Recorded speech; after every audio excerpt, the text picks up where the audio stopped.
தமிழகத்தை நீங்கள் எடுத்துக்கொண்டீர்களானால் ஏறத்தாழ 1000 ஆண்டுகளுக்கு முன்பாகவே இஸ்லாம் வந்திருக்கிறது. அதற்கு சான்றுகள் இருக்கிறது. 1000 வருடங்களுக்கு முன்பாக கட்டப்பட்ட பள்ளியாசல்கள் திருச்சியில் இருக்கிறது, குமரி மாவட்டத்தில் இருக்கிறது. 1000 வருஷத்துக்கு முன்னாடி இஸ்லாம் உள்ளே நுழைந்திருக்கிறது. அவர்களுடைய பணிகள் ரசூல் ஸல்லல்லாஹு அலைஹி வஸல்லம் இறந்ததற்கு பிறகு நபித்தோழருடைய பணிகள் எல்லாம் இங்கே வந்து சென்னையில் கூட தமீமுத்தாரி அவர்கள் வந்திருப்பதாக சொல்லியிருக்கிறார்கள். அது எந்த அளவுக்கு உண்மை பொய் என்று தெரியவில்லை. ஆனால் பலர்கள் வந்து இந்த தாவா பணி செய்திருக்கிறார்கள் என்றும் இஸ்லாம் இங்கே வந்திருக்கிறது என்பதற்கும் சான்றுகள் இருக்கிறது. 1000 வருடங்கள் ஆகிவிட்டது. எங்கே தமிழகம், இலங்கை போன்ற பகுதிகளில் இஸ்லாம் வந்து 1000 வருடங்கள் வந்தாலும் ஆயிரக்கணக்கான தர்காக்களும் லட்சக்கணக்கான தர்காக்களும் வந்திருக்கிறதே தவிர உடைக்கப்பட்டிருக்கவில்லை. ஓரிரை கொள்கை ஓங்கி உழைக்கப்படவில்லை. இணை வைப்பு கொள்கை, மாற்று மதத்தினுடைய கலாச்சாரங்கள் இவைகளோடு சேர்ந்துதான் இஸ்லாம் வந்து சேர்ந்திருக்கிறது. ஒரு தூய்மையான, சுத்தமான, ஒரு தூய்மையான ஒரு இஸ்லாமிய ஒரு மக்களை நம்மால் பார்க்க முடியவில்லை. காரணம் என்ன? தெரிந்தவர்கள் இருந்திருக்கிறார்கள். 1000 வருடங்களுக்கு முன்பாக இருக்கட்டும், ஒரு நூற்றாண்டு இருக்கட்டும், ஒரு 300 வருடங்களுக்கு முன்பாக இருக்கட்டும், நீங்கள் தேடி பார்த்தீர்களேயானால் ஏகத்துவ கொள்கை உள்ளவர்கள் இருக்கத்தான் செய்தார்கள். எப்படி ரசூல் ஸல்லல்லாஹு அலைஹி வஸல்லம் அவர்களுடைய காலங்களில் வரக்கத் இப்னு நௌஃபல் போன்றவர்கள் ஓரிரை கொள்கையிலே ஒட்டி கொண்டிருந்தார்களே, அதை போன்றவர்கள் இருக்கத்தான் செய்தார்கள். அவங்களுடைய பணிகள் விரிவாக மக்கள் மன்றத்திலே கொண்டு போய் சேர்க்கப்படாத காரணத்தினால்தான் இணை வைப்பு கொள்கை இந்த அளவுக்கு போயிருக்கிறது.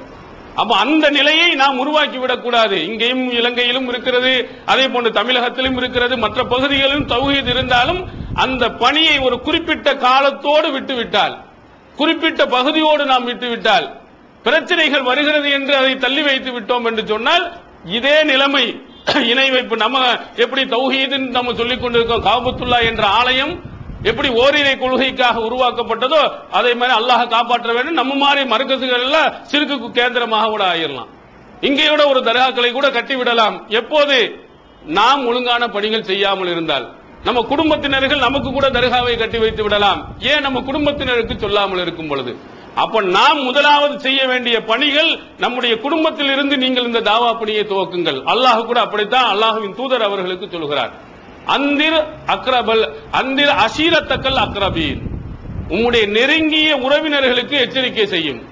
முதலாவதாக ஆரம்ப காலகட்டத்தில் இறங்கிய வசனத்தில் ஒன்று, உம்முடைய நெருங்கிய உறவினர்களுக்கு எச்சரிக்கை செய். ஓரிரை கொள்கையில வா என்று சொல். அதுல எல்லாம் நீ என்ன செய்யாதே, எந்த சமரசம் இணை வைத்தல் என்ற விஷயத்தில் குடும்பத்தினர்களிடத்தில் எந்த சமரசத்தையும் வைக்கக்கூடாது. அது அட்ஜஸ்ட்மெண்ட் என்று வைக்கக்கூடாது. நெளிமுடிவு என்றெல்லாம் வைத்து கொஞ்சத்தை சொல்லி கொஞ்சத்தை மறைக்கக்கூடாது. தெளிவாக எடுத்து அந்த மக்களுக்கு சொல்லிவிடு.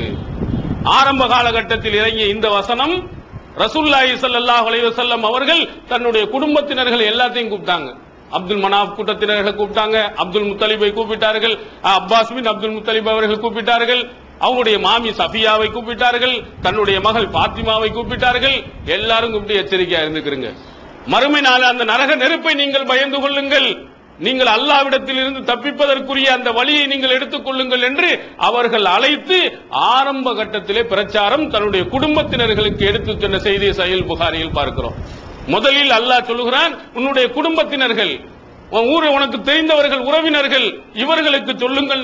ரசூலுல்லாஹி ஸல்லல்லாஹு அலைஹி வஸல்லம் அவர்கள் முதலாவதாக தன்னுடைய குடும்பத்தினர்களிடத்தில் இந்த தாவா பணியை எடுத்து சொன்னார்கள். கடும் எதிர்ப்பு. தப்பல்லக்கையா முஹம்மத், முஹம்மதே நீ நாசமாக போ. அபூ லஹப், ரசூல் ஸல்லல்லாஹு அலைஹி வஸல்லம் தந்தையினுடைய உடன் பிறந்தவன் துவங்கி வைக்கிறான். மற்றவர்கள் எல்லாம் கடுமையான எதிர்ப்புகள். ரொம்ப நல்லவராக மதித்தவர்கள், அல்லாஹ்வின் தூதர் அவர்களை அப்படி நேசித்தார்கள். எந்த அளவுக்கு இந்த செய்தியை சொல்லுகின்ற வரையிலையும் நேசித்தார்கள். அவங்க அப்படியே சொன்னா, சஃபா என்ற மலையில ஏறி நின்று இதற்கு பின்னால் ஒரு கூட்டத்தினர்கள் உங்களை தாக்க வருவதாக சொன்னால் நீங்கள் நம்புவீர்களா என்று கேட்டபோது அழகா சொன்னார்கள், நாங்கள் உங்களிடத்திலிருந்து எந்த பொய்யையும் நாங்கள் கேட்டதில்லையே, உங்களிடத்திலிருந்து பொய்யான வாசகத்தை நாங்கள் கேட்டதில்லையே, நீ கண்டிப்பா உண்மைதான் சொல்லுவீங்க. அதனால் தான் ரசூல் ஸல்லல்லாஹு அலைஹி வஸல்லம் அங்கே வாருங்கள் என்று சொன்னவுடன் எல்லாரும் வந்தார்கள். வர முடியாதவர்கள் என்ன செய்தார்கள், தங்கள் சார்பாக சிலரையும் அழைத்தும் அனுப்பியும் வைத்தார்கள். என்ன சொல்ல வர்றாரு, ரொம்ப முக்கியமான ஒண்ணா இருக்கும், இல்லைன்னா முகமது கூப்பிட மாட்டார், ரொம்ப நல்லவர் என்று சொன்னவர். இப்படி சொன்னவர்கள் எல்லாம் இந்த ஓரிரைக்கு அல்லாஹ் ஒருவனை மட்டும் வணங்குகின்ற அந்த உண்மையான கொள்கையை சொன்னவுடன் வலிஹாதா ஜமாத்தனா, இதை சொல்வதற்கு எங்களை நீ கூப்பிட்டா என்றார். தௌஹீதை சொன்ன உடனே கடுமையான எதிர்ப்பு தான்.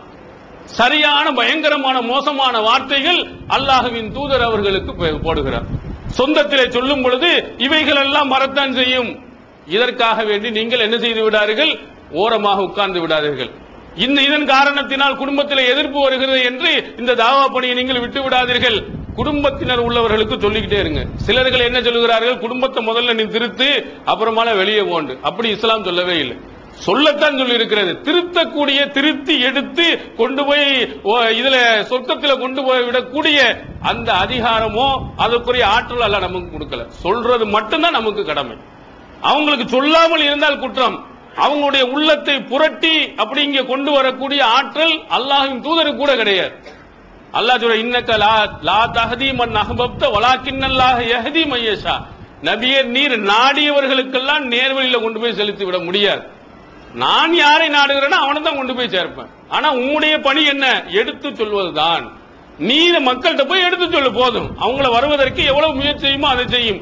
நீ நினைத்தவர்கள் எல்லாம் கொண்டு போய் என்ன செய்ய முடியாது, சேர்த்து விட முடியாது என்றும் அல்லாஹ் தஆலா சொல்கிறான். இதை நீங்கள் தாவா பணியினுடைய மிக முக்கிய இலக்காக வைத்துக் கொண்டு நம்ம எல்லாம் சொன்னோம், இவ்வளவு பேர்ட்ட சொன்னோம், என் சொந்தத்தில் சொன்னேன், அவங்கள்ட்ட சொன்னேன், இவர்களிடத்தில் சொன்னேன், யாரும் திருந்தவில்லை என்பதற்காக உங்களுடைய பணியை நீங்கள் விட்டு விடாதீர்கள். அப்படி பார்த்தா ரசூல் ஸல்லல்லாஹு அலைஹி வஸல்லம் அவர்கள் அவங்களுடைய பணியை தொடர்ந்து இருக்க முடியாது. 13 ஆண்டு கால வாழ்க்கையில், மக்காவுடைய வாழ்க்கையில அவர்கள் பட்டது கஷ்டங்களை தவிர வேறு எதுவுமே இல்லை. விரல் விட்டு எண்ணக்கூடியவர்கள் மட்டும்தான் தௌஹீதுக்குள்ளே வருகிறார்கள். பெரிய கூட்டமா அலையலையாக வரவே இல்லை. அவருடைய கொள்கைக்கு ஆதரவு இல்லை. வர்றவர்கள் எல்லாம் பயந்து நடுங்கி உயிருக்கு போராடுகின்ற அளவுக்குத்தான் சூழ்நிலை 13 ஆண்டு காலங்கள் இருந்தது. மதீனா வாழ்க்கையில் போன பிறகுதான் அல்லாஹ் அந்த நிலைமையை மாற்றுகிறான். மக்கள் கூட்டமாக வர வைக்கிறான். அந்த 13 ஆண்டு கால வாழ்க்கையில அவர்களுக்கு ஒண்ணுமே இல்ல. மக்காவுல இல்ல, தாயிஃப்ல இல்ல, பல பகுதியில் ஒவ்வொருவர்களாக பார்க்கிறார்கள். ஒருத்தரும் கூட ஆதரவு தரவில்லை. அதனால இவ்வளவு நான் சொல்லி பார்த்தேன், அவ்வளவு சொல்லி பார்த்தேன், ஒருத்தன் உருப்படல அப்படின்னு சொல்லிட்டு ரசூல் ஸல்லல்லாஹு அலைஹி வஸல்லம் தான் உண்டு, தன்னுடைய வேலை உண்டு என்று இருக்கவில்லை. இங்கே இல்லண்டா அங்க திருந்துவானா, அல்லது அவன் திருந்துவானா, இவன் திருந்துவானா என்று ரசூலுல்லாஹி ஸல்லல்லாஹு அலைஹி வஸல்லம் அவர்கள் ஒவ்வொருவருக்காக என்ன செஞ்சாங்க, தன்னுடைய பிரச்சாரத்தை சொல்லிக் கொண்டுதான் இருந்தார்கள். அதனால யாரையும் நம்முடைய உள்ளத்தை புரட்டி கொண்டு போய் சேர்க்க முடியாது. நம்முடைய பணி எடுத்து சொல்வது. அல்லாஹ் தஆலா நாடி விட்டான் என்று சொன்னால் நிச்சயமாக என்ன செய்வான், இந்த கொள்கையினால் ஈர்க்கப்பட்டவர்கள், கடுமையாக எதிர்த்தவர்கள், இவர்களை எல்லாம் இந்த தௌஹீது பணிக்கு கண்டிப்பா கொண்டு வருவான். வந்து இருக்கிறான். தமிழகத்திலும் சரி, இலங்கையிலும் சரி, இந்த தௌஹீதை ஒழிக்க வேண்டும் என்று சொன்னவர்கள் எத்தனை பேர்கள் இந்த தௌஹீதினுடைய தூண்களாக இன்றும் இருந்து கொண்டிருக்கிறான். அல்லாஹ்வுடைய மிகப்பெரிய பேரருள். அடிக்க வந்தவர்கள், வெட்ட வந்தவர்கள், வெட்டியவர்கள், பள்ளியாசலின் தூக்கி எறிந்தவர்கள், இப்படி நிறைய பட்டியலை நீங்கள் பார்க்கலாம். இதுல இருந்து ஒரு 10 வருஷத்துக்கு முன்னால் இந்த கொள்கை இப்ப இருக்கக்கூடியவர்கள் நிலை என்னன்னு கேட்டு பாருங்க. நீங்க 10 வருஷத்துக்கு முன்னாடி நீங்க எங்க இருந்தீங்க? நான் தர்காக்கு தான் போயிட்டு இருந்தேன், நான் தப்லீக் ஜமாத்துல தான் இருந்து கொண்டிருந்தேன், நான் இந்த வேலையை தான் எது செய்துகிட்டு இருந்தேன், தௌஹீதுல என்று தெரியாது என்று சொல்லுவாங்க நிறைய பேர். 10 வருடங்களுக்கு முன்னால் இதுல பாதி பேருக்கு மேல தௌஹீது இல்லை. நம்முடைய பிரச்சாரம் ஆங்காங்கே ஒரு சின்ன அளவில், குறைந்த அளவில் செய்யும் பொழுது இன்று நிறைய தமிழகத்தில் நீங்கள் எடுத்துக்கொண்டால் எல்லா ஊர்களிலேயும் இந்த தௌஹீதுடைய பிரச்சாரம் கிளை இல்லாவிட்டாலும் இப்படி ஒரு கொள்கை உள்ளவர்கள் இருக்கிறார்கள் என்று தெரியும் அளவுக்கு வந்திருக்கிறது. ஏன்னா அந்த மாதிரி பிரச்சாரங்களை நாம் ஒவ்வொருவரும் செய்வதின் காரணத்தினால், எடுத்துச் சொல்வதின் காரணத்தினால், மக்கள் வரட்டும் அல்லது வராமல் போகட்டும் என்ற அடிப்படையில் நம்முடைய தௌஹீது பணி எடுத்துச் சொல்லும் போது எல்லா மக்களுக்கும் போகிறது. ஒரு சிலர்கள் உடனே வருகிறார்கள், ஒரு சிலர் கொஞ்ச நாட்கள் பின்னால் வருகிறார்கள், இன்னும் சிலர்கள் கொஞ்சம் மாதங்கள், வருடங்கள் என்று கழித்ததற்கு பிறகு வருகிறார்கள். ஒரு சிலர்கள் யாருடைய உள்ளத்தில் அல்லாஹ் தஆலா முத்திரை வைத்து விட்டானோ அவர்கள் இன்றும் வராமலும் அப்படியே இருந்து கொண்டிருக்கிறார். இன்ஷா அல்லாஹ் அல்லாஹ் நாடுவான் என்று சொன்னால் அடுத்த ஜெனரேஷன், இந்த வயதானவர்கள் எல்லாம் போனதுக்கு அடுத்த ஜெனரேஷன் பாத்தீங்கன்னா ஏறத்தாழ தமிழர்கள் அத்தனை பேர்களும் ஏகத்துவ கொள்கையில், தௌஹீத் கொள்கையில் இருப்பார்கள் என்பதில் எந்த சந்தேகம் உங்களுக்கு இருக்க முடியாது. அந்த அளவிற்கு அல்லாஹ்வுடைய மாபெரும் எழுச்சி நம்ம பார்க்கிற இளைஞர்கள் அத்தனை பேரும் பார்த்தா தௌஹீத். வாப்பா மட்டும்தான், உம்மா வாப்பாங்கிற ஒரு சிலர்கள் மட்டும்தான் அதுல போய் என்ன செஞ்சு இருக்கிறாங்க, அதுலயே வீரியமாக அந்த பழைய கொள்கையிலே இருக்கக்கூடியவர் அப்படி நிறைய பேர். முத்தவல்லி யாரா இருப்பாருன்னு சொன்னா சுன்னத்துல் ஜமாத்தில் உள்ளவராக இருப்பார். அவருடைய மகனை பார்த்தால் நம்முடைய ஜமாத்தில் பொறுப்பாளராக இருப்பார். இப்படி பல இடங்களில் என்ன செய்ய இருப்பதை நாம் பார்க்கிறோம். இந்த பணியை துவக்குவதின் காரணத்தினால் இதை விடாமல் ஆரம்ப காலத்தில் 1980 எல்லாம் நீங்கள் தமிழகத்தில் பார்த்தீங்கன்னா அடி உதைதான். அந்த அடி உதை வாங்காதவர்கள் யாரும் இல்லை. அப்ப இவ்வளவு எதிர்ப்பு, கடுமையான எதிர்ப்பு, ஊர் நீக்கம், எந்த அளவுக்கு நம்ம இறந்து போய்விட்டால் கூட அடக்கம் செய்வதற்கு அனுமதி தருவதில்லை. வீட்டிலேயே ஒரு நாள் 2 நாள் மையத்தை போட்டால் வேற எல்லாத்தையும் சகிப்பவர்கள் இதை சகிக்க முடியல. அவன் எடுத்த பெரிய ஆயுதம் அது. மையத்தை என்ன செஞ்சுட்டு விட்டுவான்? எப்படி எங்க அவனுக்கு எங்க கிடைக்க போகுது? மையத்துக்கு அடைக்கிறவானா? அடக்காம எப்படி வைத்துக் கொண்டு இருக்கான்னு பார்ப்போம். அதை வைத்துக் கொண்டு பிளாக்மெயில். இனிமேல் நான் ஒழுங்காக சுன்னத்துல் ஜமாத்தின் படி நான் நடப்பேன், உங்க கொள்கைப்படி ஏற்றுக்கொள்கிறேன் அப்படின்னு சொன்னீர்களே, ஆனால் அடக்கம் செய்வோம் என்றெல்லாம் மிரட்டி பார்த்தவர்கள், ஊர் நீக்கம் செய்தார்கள். இதையெல்லாம் ஒருத்தர் நம்ம பார்த்தோம் என்று சொன்னால் சாதாரண உள்ளம் படைத்தவர்களுக்கு எதுக்குடா இந்த பிரச்சனை, சரி குறைந்தபட்சம் நம்ம மட்டும் தௌஹீதுல இருந்துக்கிறோம், எதுவும் பிரச்சாரம் செய்யாமல் இருந்துருவோம் என்று ஒதுங்கி போயிருந்தால் இந்த அளவுக்கு எழுச்சிகள் தமிழகத்திலும் மற்ற ஊர்களிலும் போயிருக்காது. அதனால் நம்முடைய எதிர்ப்புகள் கடுமையாக வந்தாலும் நம்முடைய இலக்கு இது உயிர் மூச்சு இருக்கின்ற வரையிலேயும் நான் சொல்லிட்டே இருப்பேன். தௌஹீதுடைய கொள்கை என்னுடைய உள்ளத்தில், என்னுடைய ரத்த நாணங்களில் ஓடி போய்விட்டது என்ற அளவுக்கு நம்முடைய கொள்கையை நம்ம கொண்டு போகணும். ஷைத்தானை ரசூல் ஸல்லல்லாஹு அலைஹி எப்படி சொன்னார்கள்? மஜ்ரத் தமி என்று சொன்னார்கள். ரத்தத்துல எல்லாத்திலையும் அவன் கலந்து இருக்கலாம். தௌஹீத்வாதிகளுடைய உள்ளத்தில் இந்த தாவா பணியுடைய வீரியம் அப்படி ரத்தத்துல ஓடிக்கிட்டே இருக்கணும், எந்த கட்டத்திலையும் விடமாட்டோம் என்று இருக்கணும். அப்படி நிறைய சகோதரர்கள் நீங்கள் பார்க்கலாம். அந்த தௌஹீத் பணியை ரயில்ல போனாலும் சரி, பஸ்ல போனாலும் சரி, சும்மா போய் இருக்க மாட்டார்கள். ஒரு சிலர்கள் யாராவது கூப்பிட்டு அவங்ககிட்ட பேச்ச கொடுக்கிறது. நீங்க எங்க இருக்கிறீங்க, முஸ்லீமா இருந்தா நீங்க என்ன கொள்கையில இருக்கிறீங்க, எந்த இல்லைன்னு சொல்லிட்டு மெதுவா கறந்து அவர்கள்ட்ட தௌஹீதை எடுத்து சொல்வது. மாற்று மத சகோதரர்களாக இருந்தாலும் அவர்களிடத்திலையும் பேச்சை கொடுத்து ஏகத்துவத்தை கொடுத்து சொல்லி அப்படி எத்தனையோ பேர்களை இஸ்லாத்தின் பக்கம் அழைத்திருக்கிறார். எப்போ மறுந்தா நம்முடைய உள்ளத்தோடு அந்த ரத்தத்தோடு ஊறி போய்விட்டால் இந்த பணி நமக்கு நிரந்தரமான மறுமையினுடைய வெற்றிக்கு தரக்கூடிய பணி என்ற நிலைக்கு நம்ம கொண்டு வருவோமையானால் எல்லா கட்டத்திலையும் அல்லாஹ்வின் தூதர் அவர்களுடைய ரத்தத்தில் அப்படி ஓடி இருந்தது. அவங்களுடைய இறப்புக்கின்ற சாகக்கூடிய காலகட்டம். அவங்க என்ன செஞ்சாங்க, எங்க ஆப்பா எங்க பிள்ளை எங்க, அவங்க எங்க, இவங்க எங்க அப்படின்னு சொல்லிட்டு நமக்கெல்லாம் இறந்து போகக்கூடிய ஒரு காலகட்டத்தில் நெருக்கமான உடல்நிலை பாதிக்கப்பட்ட நேரத்தில எல்லாம் சொந்த பந்தங்களை எல்லாம் தேடி அலைந்து கொண்டிருப்போம். அவங்க எல்லாம் பார்க்க வேண்டும் என்று ஆசைப்பட்டுக் கொண்டிருப்போம். ஆனா ரசூல் ஸல்லல்லாஹு அலைஹி வஸல்லம் அவருடைய கடைசி காலகட்டத்தை, இறுதி நாட்களை நீங்கள் எடுத்து பாருங்கள், தாவா பணியில தான் முக்கியத்துவம் கொடுத்திருக்கிறார். சஹீஹ் புகாரியில் பார்க்கிறோம், வகால மாத்த ஃபீ மரலிஹி வ மாத்த ஃபீஹி, எதிலே ரசூல் ஸல்லல்லாஹு அலைஹி வஸல்லம் இறந்து போனார்களோ அந்த நோய் கட்டத்தில் இந்த சமுதாய மக்களுக்கு சொன்னா ஓரிரை கொலானல்லாஹுல் யஹூத வன்னசாரா இத்தஹது குபூர் அம்பியாயும் மஸ்ஜிதா, யூதர்களையும் கிறிஸ்தவர்களையும் அல்லாஹ் தஆலா என்ன செய்யட்டும், நாசமாக்கட்டும், அல்லாஹ் லானத் செய்யட்டும். ஏன்னா நபிமார்களுடைய கபர்களை வணங்கும் இடமாக அவர்கள் ஆக்கிவிட்டார்கள். அப்படி கடைசியில எந்த நேரத்தில் எந்த நோயில் ரசூல் ஸல்லல்லாஹு அலைஹி வஸல்லம் இறந்து போனார்களோ அந்த நேரத்தில் கூட அந்த தாவா பணியினுடைய வீரியம் அவர்களுக்கு குறையவில்லை. அந்த நேரத்தில் கூட இந்த சமுதாயத்திற்கு ஒரு எச்சரிக்கையை, இந்த சமுதாயத்துக்கு ஒரு முக்கியமான அறிவுரையை அல்லாஹ்வின் தூதர் அவர்கள் சொல்லிவிட்டு சென்றார்களா இல்லையா? இந்த மாதிரி அறிவுரைகளை பேணக்கூடியவர்களாக, செய்யக்கூடியவர்களாக நாம் மாற வேண்டும். நாம் இன்று நாம் பார்க்கிறோம், இறந்து போனவருடைய வீடுகளில் எத்தனையோ அனாச்சாரங்கள் நடக்கிறது. ஒப்பாரி வைத்து அழுவார்கள். அவர்கள் நம்ம உள்ள போனாலும் நம்ம ஒன்னும் சொல்றது இல்லை. என்ன அங்க போய் ஒப்பாரி வச்சுலாம் அழக்கூடாது, போகக்கூடாது அப்படின்னு நம்ம சொல்லுவோமா? சொன்னாலும் அங்க விடுவானா? இவங்களுக்கு வேற வேலையே இல்லையாடா? இங்க சாவூட்ல கூட இப்படி கத்திட்டு கிடக்குறானே, இவங்களுக்கு வேற வேலை இல்லைன்னு ஒரு 4 பேர் அங்க திட்டிட்டு இருப்பான்.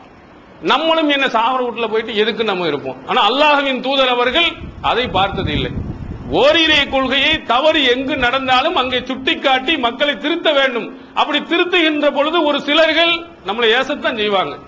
இந்த மாதிரி தௌஹீதை கரெக்டாக 100% சொல்ல வேண்டும் என்று எவர்கள் எல்லாம் அடியெடுத்து வைக்கிறார்களோ அவர்களுக்கு மிக கடுமையான எதிர்ப்புகள் வரத்தான் செய்யும். கொஞ்சம் நீக்கு போக்கு மாறி இருந்தால் அது ஒண்ணு அப்படி அப்படின்னு நீங்க போனீர்களே ஆனால் அவங்களுக்கு பெரிய எதிர்ப்பு வராது. ஏன்னா அவர்கள் எதிர்க்கக்கூடியதுல இந்த மாதிரி நீங்க சொல்ல சரிங்க அப்படி விட்டுருவோம் அப்படின்னு போயிருவாங்க. நாம அப்படி சொல்ல வர்றோம்னா அப்படியே கொஞ்சம் கொஞ்சமாக குறைந்து குறைந்து குறைந்து தாவா பணியுடைய வீரியமும் போய்விடும். அப்படிப்பட்டவர்களை இன்று நீங்கள் பார்க்கிறீர்கள். இங்கே இலங்கையிலும் நீங்கள் பார்க்கலாம். ஆரம்ப காலத்தில் ஏகத்துவ தௌஹீது கொள்கையை ரொம்ப வீரியமாக சொன்னவர்கள் இப்போ எங்கே இருக்கிறார்கள் என்று நீங்கள் தேடும் அளவுக்கு போயிருச்சு. ஆனா பில்டிங் கட்டடங்கள் மட்டும் நிறைந்து இருக்கிறது. அவர்கள் கட்டி கொடுத்த பள்ளியாசல்கள் இருக்கிறது, மர்கஸ்கள் இருக்கிறது. ஆனா தௌஹீது பணியை கொண்டு போய் அங்கே சொல்ல முடிவதில்லை. அந்த பள்ளியாசல்ல என்ன நடக்குது? இஸ்லாத்துக்கு சுன்னத்திற்கு மாற்றமான 2 பாங்குகள் சொல்லப்படுகிறது. அதை தடுக்க முடியல. மார்க்கத்துக்கு முரணான பயான்கள் நடக்க முடிகிறது, அதை நம்ம தடுக்க முடியல. ஏன்னா அதெல்லாம் நம்ம கட்டி கொடுத்ததோட நம்ம பணி முடிஞ்சு போயிருச்சுன்னா அப்படி நம்ம நிறைய பேர் போயிடுறாங்க. பள்ளியாசலை நாம் எதற்கு கட்டி கொடுக்கணும்? ஓரிரை கொள்கை அங்க சொல்லணும், நபி வழியின்படி அது நடக்கணும். அந்த உள்ளம் வீரியமாக நம்முடைய உள்ளத்தில் ஆழமா பதிந்திருந்தால் இவன் இப்படித்தான் செய்வான், எதுக்கு நம்ம கட்டி கொடுக்கணும்? நபிக்கு மாற்றமான கொள்கையை அவன் பிரச்சாரம் செய்வான் என்றால் நம்ம எதுக்கு சொல்லணும்? அவன் சொந்த காசுல அவன் பாட்டு செஞ்சுட்டு போலாமே. நம்ம இதற்கு கஷ்டப்பட்டு வெளிநாடுகளிலிருந்து பணம் வாங்கி அவர்களுக்கு கட்டி கொடுத்து இந்த தௌஹீது கொள்கையை எதிர்த்து பேசக்கூடிய ஒரு மேடையை நம்ம அமைச்சு கொடுக்கணுமா? அப்ப அமைத்து நம்ம கொடுத்தோம். அந்த இடத்துல என்ன செய்யல, அதிகபட்சமா என்ன செய்ய, அவங்க போனாங்கன்னா ஒரு மீட்டிங் மட்டும் ஏற்பாடு செஞ்சுட்டு அதோட வரட்டி விட்டுருவாங்க. அதுக்கு பிறகு என்ன, அடுத்த வாரத்துல இருந்து நம்ம என்னென்னவெல்லாம் பேசினார்களோ அதற்கு எதிராக பேசிக்கொண்டு மக்களை திருத்திட்டு இருப்பாங்க. இந்த மாதிரி ஒரு நிலைமை ஏன் போகிறதுனா, அட்ஜஸ்ட்மெண்ட் போனமையானால், இந்த தாவா பணியில விட்டு கொடுக்கக்கூடிய நிலைமை போகுமையானால் அந்த மாதிரி ஆயிரம் வரக்கூடாதுன்னு இஸ்லாம் சொல்லுகிறது. அல்லாஹ் ஃபஸ்தா பிமா துமர், உமக்கு ஏவப்பட்டதை தெளிவா எடுத்து சொல். அதுல இதெல்லாம் சொல்லக்கூடாது. யாரு போனா, எந்த பள்ளிக்கு போனாலும் சரி, நம்ம கொள்கை என்னவோ அதை தெளிவா எடுத்து சொல்லணும். அங்க போகும் பொழுது அவர்கள் மத்தியில ஒரு மாதிரி பேச்சு, இங்க இருக்கும் போது இன்னொரு இடத்துல ஒரு மாதிரி பேச்சு என்ற நிலைமை என்ன கண்டிப்பாக வரக்கூடாது. ஃபஸ்தா என்ற அந்த வார்த்தைக்கு கண்ணாடியை போட்டு உடைக்கிறதுன்னு அர்த்தம். அவருடைய மூலச்சொல்லை நீங்கள் எடுத்து பார்த்தீர்களே ஆனால், அந்த சதாங்கிற வார்த்தைக்கு எடுத்து பார்த்தா கண்ணாடியை போட்டு உடைக்கிறது. அந்த கண்ணாடியை போட்டு உடைக்கும் பொழுது என்ன ஆகும்? படான்னு அடிச்சதுன்னா பல பேருக்கு குத்தத்தான் செய்யும், பல பேருக்கு ரத்தம் வரத்தான் செய்யும். அழகழகா ரவுண்ட் ரவுண்டாலாம் என்ன செய்யாது, உடையாது, அது சிதறத்தான் செய்யும். அப்படித்தான் எனக்கு தௌஹீதை நீ எடுத்து சொல்லணும். தௌஹீதை எடுத்து சொல்கின்ற பொழுது பலருடைய உள்ளங்கள் காயப்படலாம். உண்மைக்காக காயப்பட்டா நீ கவலைப்படாது. நம்ம சொன்னனால குடும்பம் பிரிஞ்சிருச்சே, நம்ம சொன்னனால சண்டை வந்துருச்சே, அங்க பெரிய அடிதடி வந்துருச்சே, அதெல்லாம் நமக்கு சைத்தான் வந்து நம்ம உள்ளத்துல போட்டு செய்யாதேங்கிறதுக்கு இந்த மாதிரி சென்டிமெண்ட்ல தாக்க வருவான். இந்த சென்டிமெண்டல் உண்மையாக இருக்குமானால் அல்லாஹுவின் தூதர் அவர்களுடைய செயல் வந்து 100% தப்பு நீங்க சொல்லணும். அவங்க குடும்பத்தை ரெண்டாக்கியவர்கள் முதல் ஆள் யாருன்னு சொன்னா அல்லாஹுவின் தூதர் அவர்கள் தான். அவங்க தான் ஃபர்ஸ்ட். 1400 ஆண்டுகளுக்கு முன்னால் குடும்பங்களை இரண்டாக்கியவர்கள், அண்ணன் தம்பிகளை பிரித்தவர்கள், தாய் மகனை பிரித்தவர்கள், கணவன் மனைவியை பிரித்தவர்கள் முதலிடத்தை கொடுக்கணும்னு அல்லாஹ்வின் தூதர் அவர்களை போட்டு போடுங்க. அவங்க செய்யலையா? அவங்க இந்த ஓரிரை கொள்கையை சொன்னதற்காகத்தானே அங்க கணவன் மனைவிக்கு மத்தியில் சண்டை வந்துச்சு. சாத் இப்னு அபி வக்காஸ் அவங்களுடைய தாய் சாப்பிட மாட்டேன்னு ஒத்த காலில் நின்று தண்ணி குடிக்காம மயக்கப்பட்டு விழுந்து முகம்மதை மறுக்காத வரையிலையும் நான் சாப்பிட மாட்டேன்னு சொன்னார். அந்த தாய் சொன்னாங்க, முடியாதுன்றார் அவரு. நீ என்னத்த நடந்தாலும் சரி ஓரிரை கொள்கை விட மாட்டேன், வரலையா? அபூபக்கருடைய பழைய மனைவி இருந்தார்களே, தலாக்கு விடுன்னு சொல்லலையா? சிறுக்கா? ஓ, அஸ்மாவுடைய தாயார் கையிலா குத்தையிலா கத்தியிலா என்று சொல்லப்படுகிறது. அவர்களை ரசூலுல்லாஹி ஸல்லல்லாஹு அலைஹி வஸல்லம் அவருடைய அந்த இஸ்லாத்தின் சட்டத்தின் அடிப்படையிலே இணை வைத்தவர்கள் என்பதனால தலாக் விடலையா? ரெண்டு பேரும் பிரிக்கப்படலையா? எத்தனை பேர்கள் அண்ணன் தம்பிகளாக இருந்தவர்கள் எல்லாம் பிரிந்து போகலையா? அங்கே மக்காவில் இருந்து சொந்த மந்தம் ஊடு குடும்பம் எல்லாத்தையும் விட்டுவிட்டு அப்படியே மதீனாவுக்கு போகவில்லையா? எல்லா சொத்துக்களையும் விட்டுவிட்டு போகலையா? அத்தனை பேர்களை கணவன் மனைவிக்கு மத்தியிலே பிரித்தார்கள், சொத்து பத்துக்களை பிரித்தார்கள். அவர்களுடைய எல்லா விஷயத்திலையும் பிரச்சனைகளை அல்லாஹ்வின் தூதர் முதல்ல எடுத்தாங்க. எப்படி ஏற்றுக்கொள்கிறோம்? இது எப்படி நாம் ஜீரணிக்கிறோம்? இது உண்மைக்காக நடந்தது. அநியாயத்துக்காக நீ பிரித்தால், நேர்மை இல்லாத விஷயத்துக்காக பிரித்தால் கொதிப்படையலாம். ஓரிரை கொள்கையை சொன்னதற்காக கணவன் மனைவிக்கு மத்தியில் பிரிவினை வந்தால் அது பெரிய விஷயம் அல்ல. குடும்பத்துக்கு மத்தியில் பிரிவினை வந்தால் அதுவும் பெரிய விஷயம் அல்ல. தௌஹீத் தான் நம்முடைய உயிர் நாடி, மறுமையில் சொர்க்கம் தான் நமக்கு முக்கிய இலக்கு. அந்த இலக்கை அடைவதற்காக நான் சொந்த மந்தம் உறவினர்கள் எல்லாத்தையும் விட்டுட்டு போவேன். எனக்கு முக்கியம் அந்நபி அவுலா பில் முஃமினீன மின் அன்ஃபுஸிஹிம். இந்த நபி தன்னுடைய உயிரை விடவும் இந்த நபியை அவர்கள் மேலாக நேசிக்கணும். இந்த நபி தான் எங்களுக்கு உயிரை விட மேலே, ஏன் உயிரை விட நான் மேலா நேசிக்க அல்லாஹ்வின் தூதருடைய சட்டத்தை. அவங்களுக்கு மாற்றமாக ஒருவர் நடப்பார்களே ஆனால் அதை நான் என்ன செய்ய மாட்டேன், ஜீரணிக்க மாட்டேன்.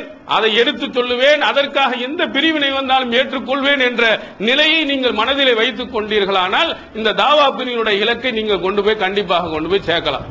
இல்லை இது மாதிரி இடையூறுகளை எல்லாம் பார்த்து பார்த்து நான் கொஞ்சம் அப்படியே விட்டு போவேன் என்று சொன்னால் அந்த தாவா பணி என்ன செய்ய முடியாது, சொல்ல முடியாது. சத்தியமா சரியானதா நேர்மையானதா மார்க்கம் சொன்னதா அதை மட்டும் கரெக்டா பாத்துக்கிறீங்க. ரசூல் ஸல்லல்லாஹு அலைஹி வஸல்லம் சொன்னதுதான், திருமறை குர்ஆன் சொன்னதுதான் அப்படி 100% நமக்கு தெரியுமானால் அதை கண்டிப்பாக மக்கள் மன்றத்தில் சொல்லுங்கள். அதுல சுருக்கமாக ரசூல் ஸல்லல்லாஹு அலைஹி வஸல்லம் அவர்கள் இந்த தாவா பணியை நீங்கள் உங்க குடும்பத்தில் உள்ளவர்கள், நெருங்கிய உறவினர்கள் எல்லாத்துக்கும் நீங்க சொல்வதினால் உங்களுக்கு கிடைக்கக்கூடிய நன்மை ரொம்ப அழகா ரத்தின சுருக்கமாக சொன்னார்கள். மந்தல்ல அலா கைரின் பலகு அஜ்ரு ஃபாயிலிஹி. ஒருவர் நல்ல விஷயத்தை அடுத்தவர்களுக்கு எடுத்து சொன்னால் அந்த செய்தவர் போன்ற கூலி உங்களுக்கும் உண்டு என்று சொன்னார்கள். நம்ம ஒரு நல்ல விஷயத்தை, ஓரிரை கொள்கையை சொல்லி ஒருவர் அந்த சிறுக்கில் இருந்து விலகி வந்து தௌஹீதிலே இறந்து விட்டு அவர் தொழுகையாளியாக மாறி வருவாரானால், அல்லாஹ் ஒருவனை மட்டும் நம்பிக்கை கொள்வாரே ஆனால் அவருடைய நம்பிக்கைக்குரிய கூலியை மாறி அல்லாஹ் நமக்கு தொடர்ந்து கொண்டுதே இருப்பான். சதக்கத்துன் ஜாரியா மாதிரி ஒரு சிறந்த ஒரு நன்மையை பெறக்கூடிய ஒரு வழிமுறை இதுதான். நிறைய நன்மைகளை ஒருத்தர் ரெண்டு பேர் இல்ல, நீங்க எந்த அளவுக்கு எவ்வளவு இலக்கு வைக்கிறீங்க, நீங்க சொன்னதுக்கு நன்மை, திருந்தாட்டாலும் சரி நீங்கள் எடுத்து வைத்ததற்குரிய நன்மையை தருவான். திருந்தி விட்டான் என்று சொன்னால் அவன் செய்திருக்கக்கூடிய நன்மைகள் எல்லாம் அல்லாஹ் உங்களுக்கு தருவான் என்று சொல்லும் பொழுது, நாம் செய்திருக்கக்கூடிய பாவங்கள் அழிக்கப்பட்டு நம்முடைய நன்மைகள் நிறைய வருவதற்கு இது ரொம்ப அழகான ஒரு வழி, பெரிய செலவில்லாத ஒரு வழி. உங்களுடைய சொந்தம், உங்க பந்தங்கள், உங்க உறவினர்கள் வீடுகளுக்கு நீங்கள் செல்லும் பொழுதெல்லாம் அங்கே ஏதாவது ஒரு தவறை பார்த்தீர்களே ஆனால் ஒரு நல்ல விஷயங்களை சொல்ல வேண்டும் என்று நினைத்தீர்களா, அதை உடனே சொல்லி அவர்களை திருத்துவதற்கு முயற்சி செய்யுங்கள். இந்த மாதிரி உங்க நண்பர்களை ஒவ்வொருவரையும் நீங்கள் திருத்திக் கொண்டே வருவீர்களானால் அதனால் கிடைக்கக்கூடிய நன்மை மலையளவுக்கு பெரிதாக வந்து மறுமையில் நீங்கள் சொர்க்கத்திற்கு போவதற்கு ஒரு வழிகாட்டுதலாக, ஒரு வழிமுறையாக இந்த தாவா பணி உங்களுக்கு நிச்சயமாக உதவும். எனவே எல்லாம் அல்ல அல்லாஹ் தஆலாவுடைய அந்த அறிவுரையின் அடிப்படையில், நபிவழியின் அடிப்படையில் நம்முடைய தாவா பணியை உலகம் முழுவதும் கொண்டு செல்வதற்குரிய அனைத்து முயற்சிகளையும் எடுப்போமாக. வாஹிர் தாவானா அல்ஹம்துலில்லாஹ்.